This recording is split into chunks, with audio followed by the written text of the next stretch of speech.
Student कैसे हो? सब बढ़िया? बोलो, चैप्टर नंबर 13 कैसा चल रहा है? बहुत बढ़िया है ना? बहुत इजी चैप्टर है, कुछ नहीं है उसमें। अब लास्ट एक्सरसाइज 13.2 बहुत इजी थी। 13.2 के अंदर दो ही बातें बहुत इंपॉर्टेंट थी। एक मल्टीप्लाई का रूल्स प्रोबेबिलिटी का, और एग्जैक्ट इंडिपेंडेंट इवेंट उसकी बात थी, यानी कि एक दूसरे पर डिपेंडेंट नहीं होती है। वो जो प्रोबेबिलिटी थी उसकी हमने बात की थी, यानी कि P of A intersection B is equal to P of A into P of B। ये कंडीशन जब सेटिस्फाई होती है तब हम कह सकते हैं कि A and B is the independent probability. अब उसके अंदर हमने क्वेश्चन नंबर 1 से 11 तक की बात की थी। आज हम 12 नंबर से आपसे बात करते हैं। Okay, let's go. Question number 12। Question text book में अच्छी तरह से रीड करने का। क्वेश्चन रीड करेंगे तब भी तो मालूम पड़ेगा। A die is tossed thrice. A die is tossed thrice, यानी कि 3 टाइम्स आपको टॉस करना है। Find the probability of getting an odd number of at least once. क्या बोलते हैं? 3 टाइम्स आपको टॉस करने की। अब 3 टाइम टॉस करेंगे तो आपको एक बार टॉस किया उसको इवेंट ए कहते हैं, दूसरी बार टॉस करते उसको हम इवेंट बी कहते हैं, तीसरी बार आपने टॉस किया उसको हम इवेंट सी कहते हैं। तीनों 3 बार आप टॉस करते वो क्या है? डिफरेंट, एक दूसरे पर निर्धारित नहीं है, यानी कि सभी की प्रोबेबिलिटी क्या होगी? 3/6। 3/6 क्यों लिखा भाई? क्योंकि आपको ऑड नंबर की ही प्रोबेबिलिटी फाइंड करनी है। Getting an odd number at least one. At least की बाद में बात करते हैं। पहले तो आपने एक बार टॉस किया, बराबर, डाई को आपने एक बार फेंका और ऑड नंबर आता है, उसकी प्रोबेबिलिटी क्या होगी? 3/6 होगी ना, बराबर। 1 3 या तो 5 आ सकता है। दूसरी बार आपने टॉस किया उसकी प्रोबेबिलिटी 3/6। तीसरी बार भी आपने टॉस किया तो 3/6। तो एटलीस्ट वन का मीनिंग अब क्या करना है आपको बच्चे लोग? या तो पहली बार आ सकता है, या तो दूसरी बार, या तो तीसरी बार। यानी कि मेरा कहने का मतलब ये है कि P of A union B union C होगा ना। बीच में क्या बोलते हैं हम? और बोलते हैं। बीच में हम क्या बोलते हैं बच्चे लोग? और दैट इज अ यूनियन होगा। तो P of A union B union C is equal to 1 minus P of A union B union C का whole dash. De Morgan law मैंने अप्लाई कर दिया है, डी मॉर्गन लॉ तो मैंने यहाँ पे अप्लाई किया है। ये तो क्या है? वो अपना रूल्स है ना, P of A dash is equal to 1 minus P of A। वो रूल्स का मैंने यहाँ पे अप्लाई किया। बाद में डी मॉर्गन लॉ, बाद में सभी को इनटू में रख दिया। इनटू में क्यों रख दिया? A dash B dash and C dash वो सब भी कैसी है? इंडिपेंडेंट इवेंट है, इसलिए P ऑफ A डैश की probability 1/2, P of B dash की 1/2, P ऑफ C डैश की भी 1/2, बराबर। तो 1/8 दैट इज 7/8। ओके, मालूम पड़ा आपको? तो इस तरह से हम कर सकते हैं। या तो आप यही क्वेश्चन इस तरह से भी सोच सकते हो, A intersection B intersection C निकाल देने का, यानी कि P of A into P of B into P of C, और उसको 1 में से सब्ट्रैक्ट करने का। लेकिन आपको ये नहीं लिखना है, आपको ये अच्छा नहीं रहेगा, बराबर। इस तरह की ये बेटर रहता है, ये मालूम पड़ जाएगा। मालूम पड़ा आपको? क्वेश्चन में डाई थी, उसको 3 टाइम्स टॉस करने का था, तो ऑड नंबर आए उसकी प्रोबेबिलिटी। ऐसे आप टॉस करते हैं एटलीस्ट 3 टाइम्स, एटलीस्ट 1 टाइम्स आए, उसकी प्रोबेबिलिटी क्या है? चलो क्वेश्चन नंबर 3।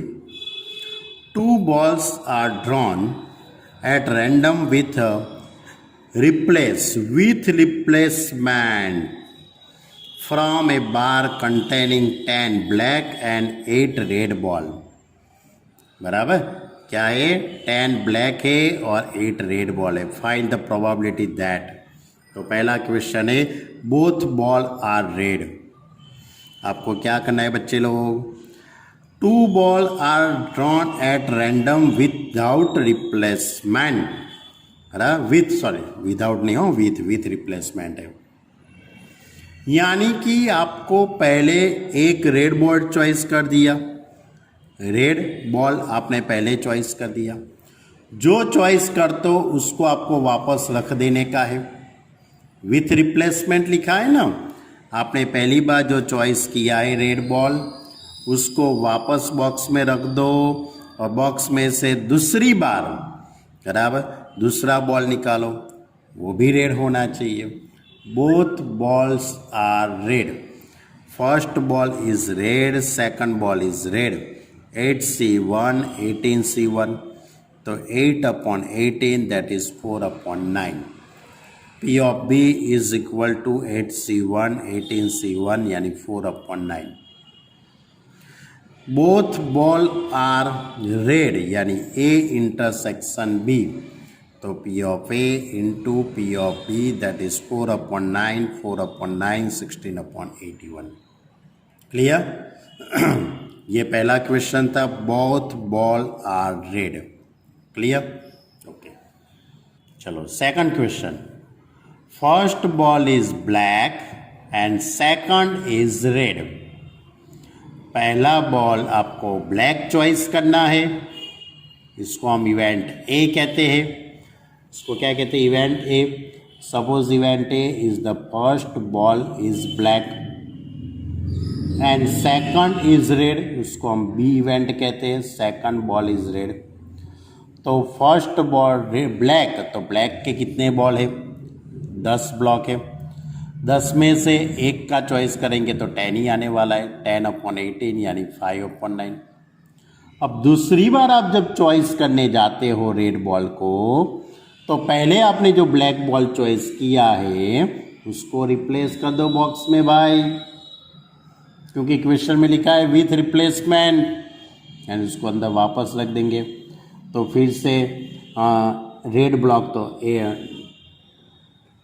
रेड बॉल तो 8 ही होने वाला है, यानी 8/18 that is 4/9। P of A intersection B is equal to P of A into P of B। P of A 5/9, P of B 4/9 यानी 20/81। चलो अब third, one of them is black and other is red. अब ये थोड़ा समझने जैसा है। One of them यानी इसने ऐसा नहीं लिखा है कि पहले ब्लैक ही चॉइस कीजिए। And other than is red, पहला रेड चॉइस कीजिए तो दूसरा ब्लैक चॉइस कर सकते हो, या तो पहले ब्लैक चॉइस करो तो दूसरा रेड चॉइस करते हो। यानी कि यहाँ पे 2 केस होंगे। कितने केस होंगे, 2 केस। पहला case 1, suppose set event A first ball is black and second ball is red. तो फर्स्ट आप ब्लैक बॉल चॉइस करते हो तो 10/18 5/9, और दूसरी बार रेड बॉल चॉइस करते हो तो 8/18 यानी 4/9। अब आपको प्रोबेबिलिटी निकालनी है। P of A intersection B is equal P of A into P of B, 5/9 4/9 यानी 20/81। यानी कि ये किसकी प्रोबेबिलिटी है बच्चे लोग, पहला जड़ा कौन सा, पहला बॉल कौन सा चॉइस हुआ, ब्लैक, और दूसरा कौन सा हुआ, रेड। अब क्या करना है, पहले रेड और उसके बाद ब्लैक, उसकी बात करते हैं अब। तो case 2, C is the first ball is red and second ball is black। तो रेड बॉल की चॉइस करने की प्रोबेबिलिटी 8/18 यानी 4/9। P of D ब्लैक तो 10/18 यानी 5/9। P of C intersection D is equal to P of C into P of D यानी 4/9, 5/9, 20/81। Therefore, the required probability P of A intersection B plus P of C intersection D। यहाँ पे मैंने बीच में plus लिखा, क्यों? यहाँ पे दो केस बनते हैं, बराबर, या तो पहला केस बनेगा या तो दूसरा, यानी कि और बोलते, इसलिए बीच में प्लस आएगा। तो 20/81, 20/81 दैट इज 40/81। मालूम पड़ा बच्चे लोग आपको? ये क्वेश्चन नंबर 13 था, वो बहुत बढ़िया था। विथ रिप्लेसमेंट, बस एक बार चॉइस किया उसको वापस बक्से में रख देना है, उसके बाद आपको दूसरा बॉल चॉइस करना है, बराबर। चलो क्वेश्चन नंबर 14, ये भी बहुत बढ़िया है। Probability of solving specific problem independently solving specific problem independently by A and B are 1/2 and 1/3 respectively। यानी कि कोई एक प्रॉब्लम है, यानी कोई क्वेश्चन होगा या कोई मैथमेटिक्स का कोई सम होगा, कोई MCQ होगा, ऐसा हम सोच लेते हैं। दोनों स्टूडेंटों को इंडिविजुअल दिया जाता है, student A and student B को। तो दोनों जन चॉइस दोनों सॉल्व कर सके, उसकी प्रोबेबिलिटी 1/2 एंड 1/3 है। इफ करना क्या है, if both try to solve the problem independently find the probability that. तो ये दोनों बच्चे प्रॉब्लम सॉल्व कर सके इंडिपेंडेंटली, यानी कि स्वतंत्र, दोनों अलग अलग है। तो पहला question, the problem is solved, माना कि क्वेश्चन सॉल्व हो गया।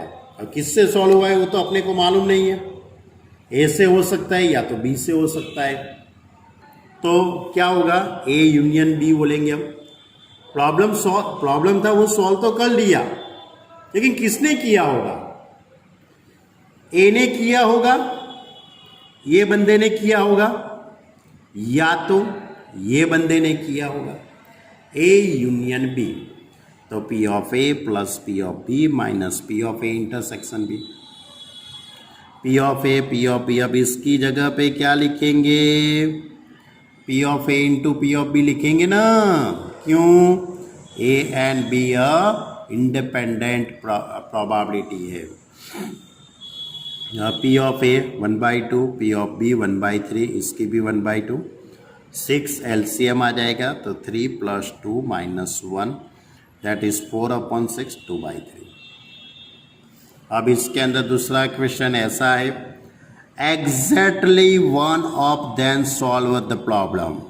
एग्जैक्टली वन ऑफ देम, यानी कि ये दोनों बच्चे हैं, उसमें से किसी एक ने ही सॉल्व किया है।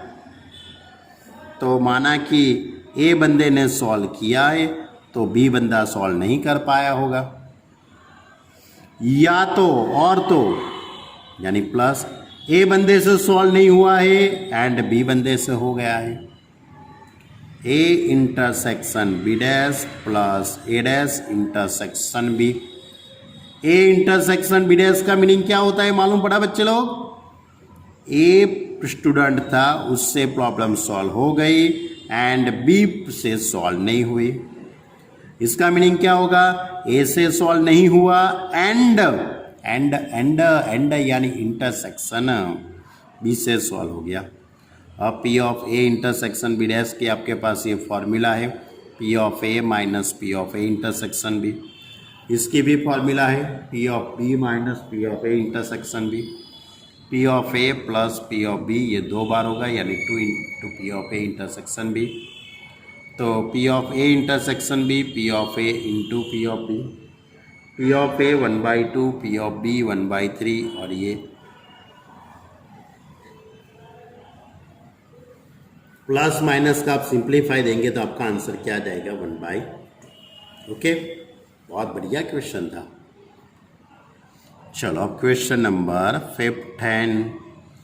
One card is drawn at a random from a well surfed desk of 52 card, यानी 52 कार्ड है, उसको अच्छी तरह से क्या बोलते हैं हम इसको इकट्ठा कर लिया है। 52 जो कार्ड है उसको हमने, अच्छा, तो in which of the following cards are the event E and F independently? E and F independent है, वो आपको वेरीफाई करना है। क्वेश्चन के अंदर event E and event B F दी गई है, वो इंडिपेंडेंट है कि नहीं है, इंडिपेंडेंट है कि नहीं है, वो आपको वेरीफाई करना है। तो पहला question, E the card drawn is spade, and दूसरा the card drawn is an ace, spade वाले कार्ड और एस वाले कार्ड। तो स्पेड वाले कार्ड कितने होते हैं? स्पेड वाले कार्ड कितने होते हैं बच्चे लोग? 13 कार्ड होते हैं ना, सोचो अच्छी तरह से। तो 13/52 यानी 1/4 हो जाएगा। एफ की प्रोबेबिलिटी निकाल लेते। The card drawn is an ace, ace के कितने होते हैं बच्चे लोग? आस के कार्ड कितने होते हैं? 4 कार्ड होते हैं ना, कितने होते हैं? 4, यानी 4C1/50C1, 4/52, 1/30। अब ई इंटरसेक्शन एफ, ई इंटरसेक्शन एफ, तो ऐसा कार्ड आप सोचिए, ऐसा कार्ड आप सोचिए कि जो स्पेड भी और एस की भी हो, स्पेड एंड एस। तो स्पेड एंड एस वाले कितने कार्ड होते हैं? एक ही कार्ड होता है, यानी 1/52। अब इन दोनों का मल्टीप्लाई कीजिए, P of E into P of F, 1/4 into 1/13, 1/52। ये दोनों इक्वल हुए कि नहीं हुए? P of E into P of F is equal to P of E intersection F, दोनों इक्वल हो गए ना। Therefore E and F are independent events. Okay, ये कंडीशन जब सेटिस्फाई होती है तब हम कह सकते हैं कि E and F are independent event. चलो अब दूसरा, the card drawn is black and F event, the card is drawn a king. तो पी ऑफ ई कितना होगा? ब्लैक कार्ड कितने होते हैं? 26, यानी 26C1/52C1, 26/52, 1/2। P of F king, राजा कितना होता है? तो 4C1/52C1, 4/52, 1/13। ब्लैक कार्ड कितने होते हैं? 26 कार्ड होते हैं ना, वो ब्लैक होते हैं, बराबर। ध्यान रखना, ये कार्ड के बारे में मालूम है ना सभी को, 4 राजा होता है। अब ऐसा कार्ड आप सोचिए कि जो कार्ड ब्लैक भी है एंड राजा का भी है, राजा एंड ब्लैक, ऐसे 2 ही कार्ड हो गए। तो 2C1/52C1, तो 1/26। अब इन दोनों का मल्टीप्लाई कर दीजिए, तो इन दोनों का मल्टीप्लाई हो जाएगा 1/2, 1/13, 1/26, दोनों इक्वल हो गए कि नहीं हो गए? तो P of E intersection F is equal to P of E into P of F। Therefore E and F are independent events। Clear? तो ये था हमारा क्वेश्चन नंबर 15 का पहला और दूसरा। याद रखना, ब्लैक कार्ड कितने होते हैं? 26, और स्पेड के कितने होते हैं? 13, और एस के कितने होते हैं? 4, राजा कितने होते हैं? 4। चलो आगे का, इसमें तीसरा क्वेश्चन भी है, E the card drawn is a king और गुलाम, राजा और गुलाम कितने होते हैं? 4 राजा और 4 गुलाम, यानी 8 पत्ते होते हैं। और F is the card random is a queen and jack, बराबर, राजा एंड रानी जैक, बराबर। तो जैक लिखा है, उसको हम गुलाम भी नहीं, मैंने ऊपर गलत पढ़ा है, यानी जैक यानी गुलाम होगा। और यहाँ पे किंग और क्वीन, क्वीन लिखा है, क्वीन क्वीन, बराबर। तो पहली जो इवेंट है ना उसमें राजा एंड रानी की बात है, दूसरे में रानी एंड गुलाम की बात है, बराबर। तो राजा और रानी 8 ही होंगे total, 8c1 upon 52c1, 8 upon 52, 2 upon 13। अब रानी एंड जैक यानी कि क्वीन और जैक, यानी कि ये कितने हो गए, 8c1, 52c1, 2 अपॉन 13। अब इंटरसेक्शन, इंटरस है ना, यानी कि ऐसे कौन से पर्सन हो गए जो राजा रानी एंड गुलाम, तो रानी ही मिलेगी आपको कॉमन में। देखो कॉमन में रानी है ना, तो रानी कितनी होती है, क्वीन, 4 क्वीन होती है ना, तो 4c1 upon 50c1, 4 upon 52, 1 upon 13, यानी P of E intersection F, P of E intersection F, उसका आंसर 1 अपॉन 13। अब इन दोनों का multiply, P of E into P of F, 2 upon 13, 2 upon 13, 4 upon 169। तो ये और ये दोनों के आंसर अलग अलग हुए कि नहीं हुए। Therefore E and F are not independent event, are not, यानी एक दूसरे पे डिपेंडेड नहीं है। बहुत बढ़िया क्वेश्चन लगा भैया मुझे पत्ते की गेम, बड़ा ध्यान रखना पत्ते की गेम में। चलो question number 16। In a hostel 60% of student read Hindi newspaper, 40 student है, 40% read English newspaper, and 20% read both Hindi and English newspaper. A student is selected at random. एक हॉस्टल है, वो हॉस्टल के अंदर 60% बच्चे होते हैं वो हिंदी न्यूज़पेपर पढ़ते हैं, 40% स्टूडेंट इंग्लिश न्यूज़पेपर पढ़ते हैं, और 20% होते हैं वो हिंदी एंड इंग्लिश दोनों पढ़ते हैं। तो पहला क्वेश्चन ये है,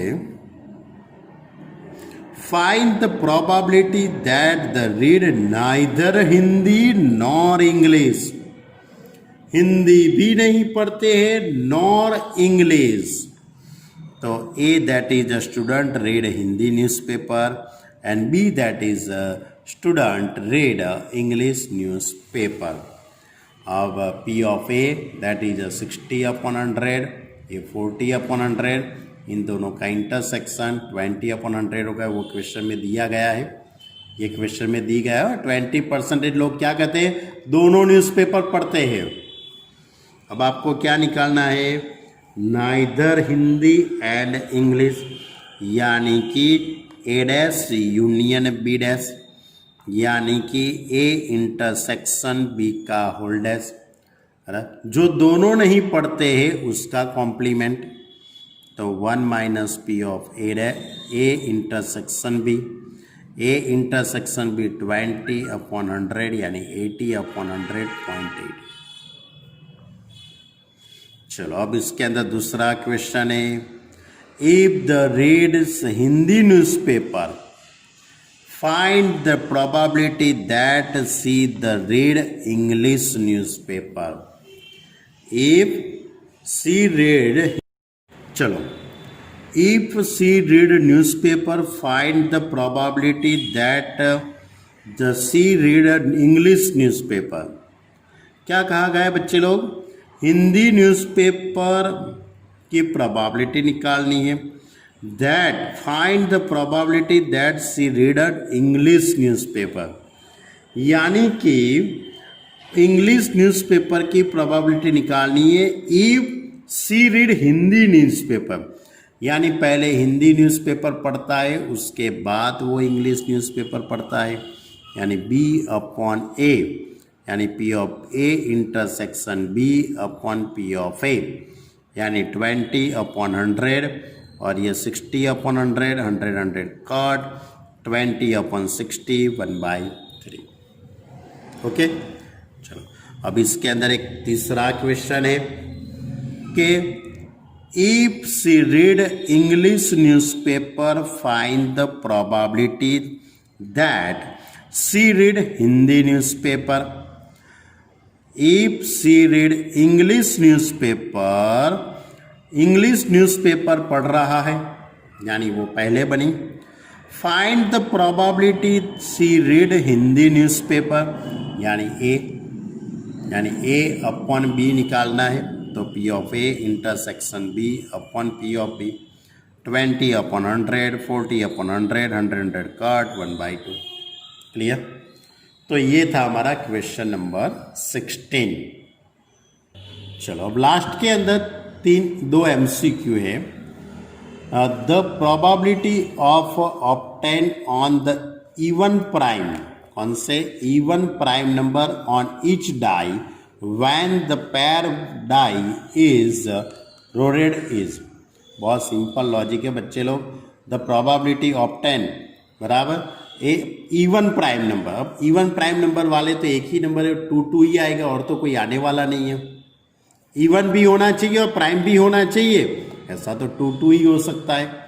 तो हमारे पास total n is equal to 36 और इसकी प्रोबेबिलिटी होगी 1/36।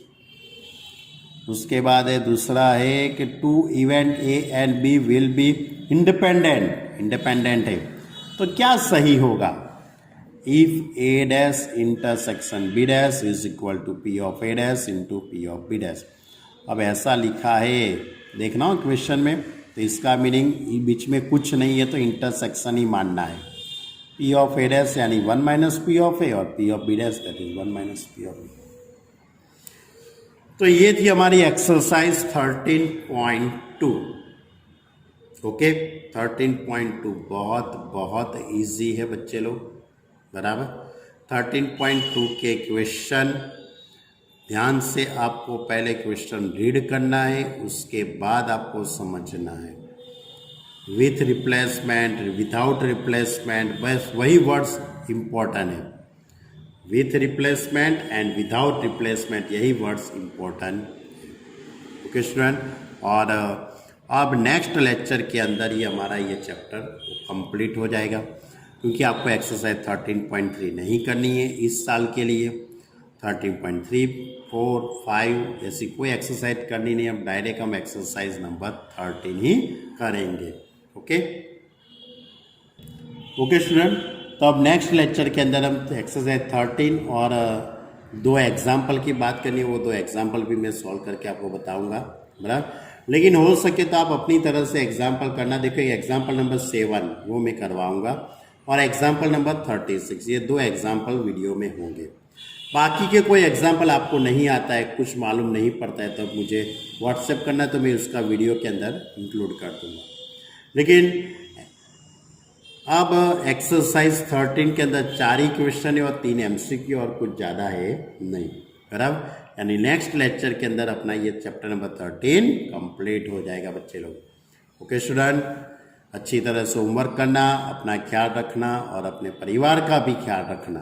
Okay student, bye.